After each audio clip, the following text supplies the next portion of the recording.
Hey guys, how's it going? Orlasea here with a 3-5-2 formation guide, looking primarily at crossing situations, how to create them, and then how to pick the right target inside the box.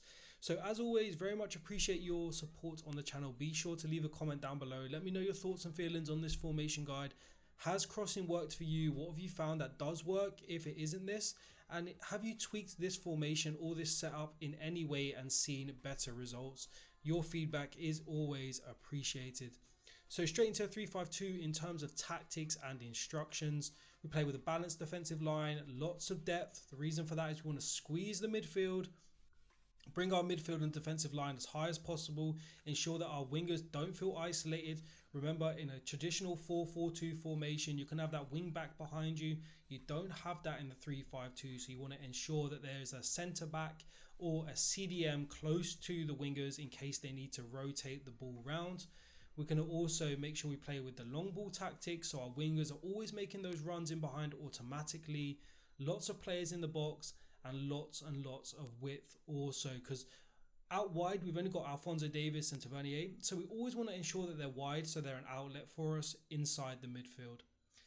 Haaland going to be playing on get in behind. He's going to be our main target man inside the box. Lewandowski playing that false 9. That's a really interesting tactic and setup with this formation.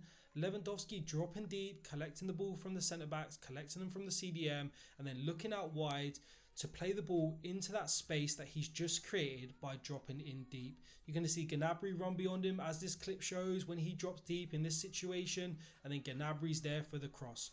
So Lewandowski dropping deep, picking the ball up, and then exploiting the spaces that Lewandowski creates when he's dropped deep.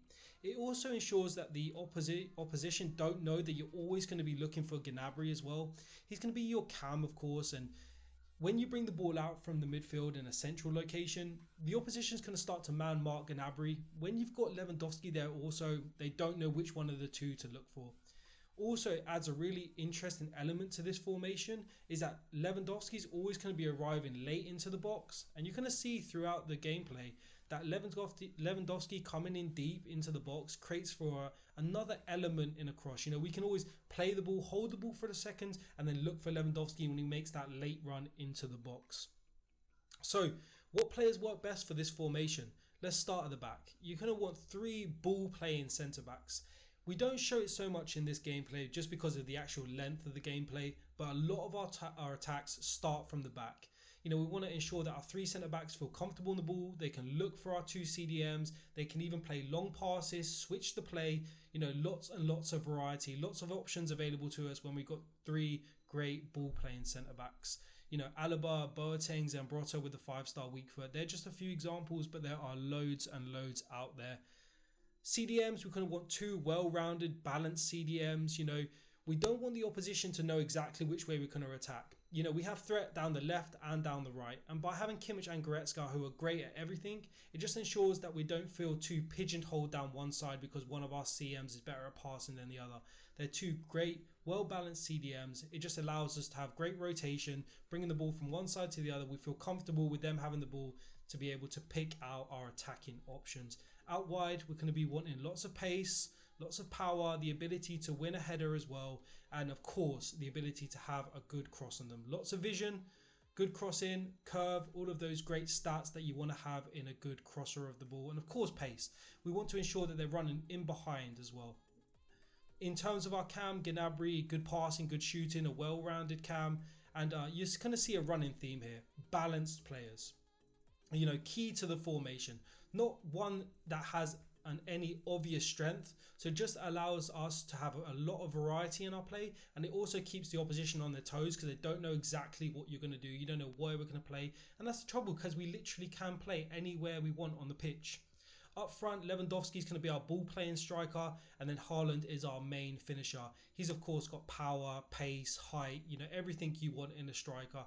Of course, we're led to believe nowadays with this meta that if you haven't got the 5-star weak foot or the 5-star skills that you can't be effective. But it's about having the strengths that you have and utilising them the best as you can. You can really see a lot of joy out of crossing, and it really is a skill that's underutilised. And it's a skill that I take advantage of quite a lot. And I say skill because it really is, you know, seeing what options available to you and picking the right one and finishing it is not easy, especially with headers being manual this year. And it is something that oppositions are not set up to defend against. As you can see throughout some of the gameplay clips I'm going to talk about in a moment, the opposition doesn't know how to defend against it. So, for example, we pick the ball up with Goretzka into Tavernier. We're looking at why Lewandowski's dropped deep for us, back into Tavernier. They're not tracking the run. You know, we're going to be looking inside. Gnabry, Haaland, easy goal for us. It really is easy chance creation. So we move on now into this clip where we're going to be scoring a header. Looking for Lewandowski deep, as I just touched on. Tavernier out wide, running in behind, assessing our options. Back post is on. Haaland's there all day long. He's going to win that header. It's an easy goal for us. Lots of pace, lots of power in that. The opposition don't know how to defend against headers. And how much can they really defend against? How much can they stop a back post gathering of Lewandowski and Haaland? The pace, the power, the strength up top. It's just too much. In this situation, he's trying to control Varane, overpowered centre-back as we know, but he just can't control. We've got near post on, we've got far post on, and we exploit our available options. Coming out wide, as I just showed with one of the centre-backs, another option for us. Make sure we've got 3 good ball-playing centre-backs. Good rotation there across the midfield with a nice balance into the back post, dominating header from Haaland. So, I hope you've really learned something from this. I hope you involve heading and chance creation out wide into your game. There is really something to be taken advantage of in this game. And be sure to leave a comment down below. Let me know what you'd like to see next. And as always, thank you for your continued support on the channel. I'll be sure to catch you next time. Take care.